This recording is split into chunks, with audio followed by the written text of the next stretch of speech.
Assalamualaikum warahmatullahi wabarakatuh. Alhamdulillahirrabbilalamin, segala puji bagi Allah Subhanahu wa Ta'ala yang telah memberikan nikmat iman, Islam, kesehatan, serta kesempatan sehingga kita dapat berkumpul pada hari ini. Perkenalkan, kami dari kelompok 4 yang beranggotakan saya Siti Nurmayanti, Anissa Julia Handayani, Muhammad Irfal, dan Rifa Khairul Najib. Pada kesempatan kali ini, kami akan mempresentasikan materi yang berjudul Penjualan Patung dalam Perspektif Islam. Materi ini menarik untuk dibahas karena patung merupakan karya seni yang telah ada sejak zaman dahulu, namun dalam Islam keberadaannya sering menimbulkan perbedaan pendapat di kalangan ulama, terutama terkait pembuatannya, penggunaannya, dan transaksi jual belinya. Adapun pembahasan yang akan kami sampaikan meliputi latar belakang, rumusan masalah dan tujuan, pengertian patung serta rukun dan syarat jual beli patung, macam-macam penjualan patung, pendapat para ulama mengenai hukum jual beli patung, dan yang terakhir yaitu kesimpulan dan pendapat kelompok. Selanjutnya, saya akan menyampaikan latar belakang, rumusan masalah, dan tujuan penelitian kami. Latar belakang. Patung merupakan salah satu bentuk karya seni yang sudah dikenal sejak zaman dahulu. Dalam perkembangannya, patung digunakan untuk berbagai tujuan seperti sarana ibadah pada masa tertentu, dekorasi, karya seni, hingga alat pendidikan.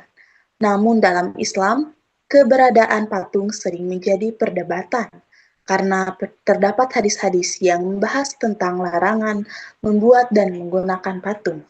Oleh karena itu, penting untuk memahami bagaimana hukum penjual patung dalam perspektif Islam.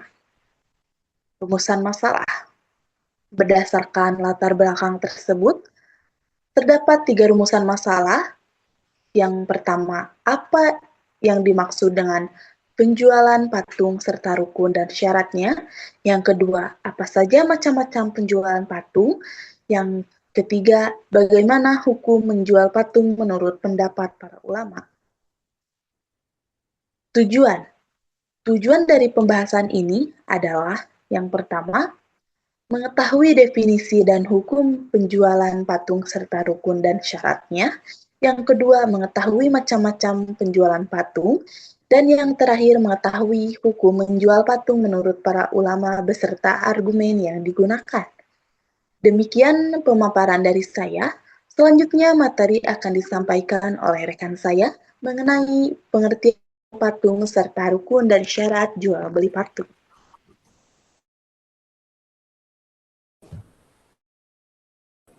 Pertama, saya akan menjelaskan tentang pengertian patung.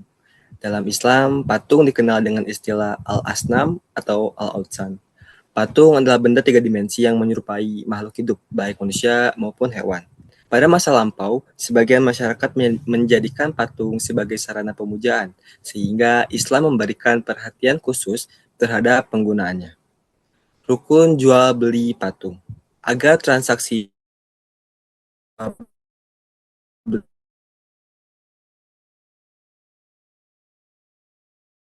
jual dan pembeli atau akidain. Yang kedua, harus ada ijab dan qabul, yaitu kesepakatan antara kedua pihak. Yang terakhir, objek transaksi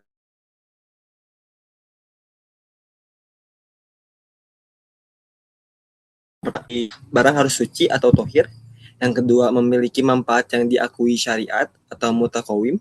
Yang ketiga, tidak mengandung unsur gohor atau ketidakjelasan. Yang terakhir, tidak menimbulkan mudarat bagi masyarakat. Adapun dalil jual beli dalam Islam, Allah Subhanahu wa taala berfirman, Bismillahirrohmanirrohim. Wa ahallallahu al-bai awal haroma ar-riba. Artinya, Allah telah menghalalkan jual beli dan mengharamkan riba. Surat Al-Baqarah ayat 275. Ayat ini menunjukkan bahwa hukum asal jual beli adalah halal selama memenuhi ketentuan syariat. Demikian penjelasan dari saya. Selanjutnya akan disampaikan oleh rekan saya mengenai macam-macam penjualan patung. Baik, terima kasih Rufal. Dan di sini saya akan menjelaskan macam-macam penjualan patung. Yang pertama ada patung ritual. Patung jenis ini digunakan untuk pemujaan atau sesembahan. Hukum menjual maupun memperjualbelikan adalah haram karena dapat mengarah kepada syirik. Allah Subhanahu wa taala berfirman, "Inna syirka lazulmun azim." Sesungguhnya syirik adalah kezoliman yang besar. Quran Surat Luqman ayat 13. Dan yang kedua ada patung dekoratif. Patung ini digunakan sebagai hiasan atau karya seni. Mengenai hukumnya terdapat perbedaan pendapat di kalangan ulama. Sebagian memperbolehkan apabila tidak digunakan untuk disembah dan tidak mengandung unsur kemaksiatan. Namun sebagian lainnya melarang karena khawatir menyerupai praktik yang dilarang dalam hadis. Dan yang ketiga ada patung edukatif. Patung yang digunakan sebagai alat pendidikan, penelitian, kedokteran, atau media pembelajaran. Mayoritas ulama kontemporer memperbolehkan penggunaannya karena memiliki manfaat yang jelas dan tidak digunakan untuk pemujaan. Dengan demikian, hukum penjualan patung sangat bergantung pada tujuan dan pemanfaatannya. Selanjutnya akan dijelaskan mengenai pendapat para ulama oleh Anissa.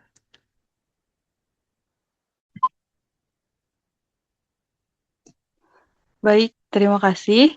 Selanjutnya ada beberapa pendapat ulama yang membolehkan, yaitu hukumnya asal muamalah adalah mubah.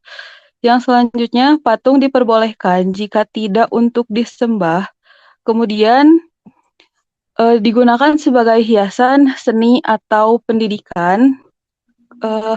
Pendapat ulama yang membolehkan didukung dengan dalil yang tertera di Quran Surat Saba ayat 13 tentang patung pada masa Nabi Sulaiman.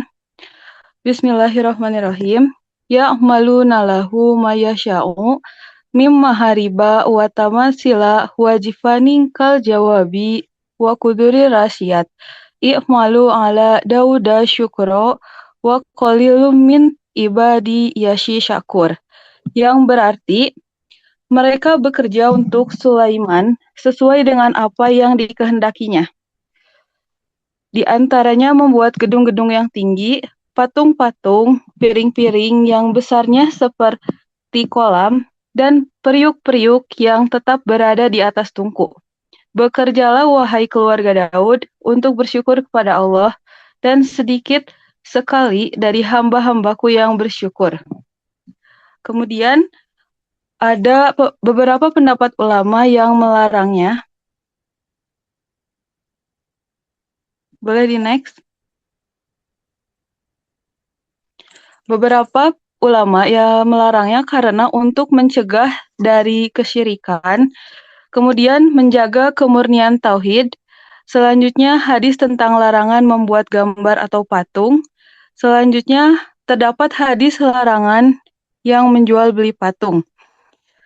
Bismillahirrahmanirrahim. Innallaha wa rasulahu harrama bai'al khomri wal maitati wal hingziri wal asnam.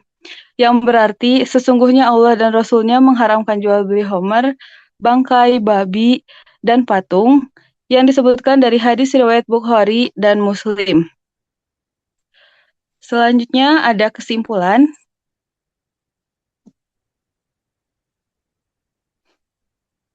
Boleh di next? Nah. Kesimpulan, menurut kelompok kami, kegiatan jual beli patung diperbolehkan, asalkan tidak ditunjukkan untuk sesembahan, kesyirikan, atau hal-hal yang memicu fitnah.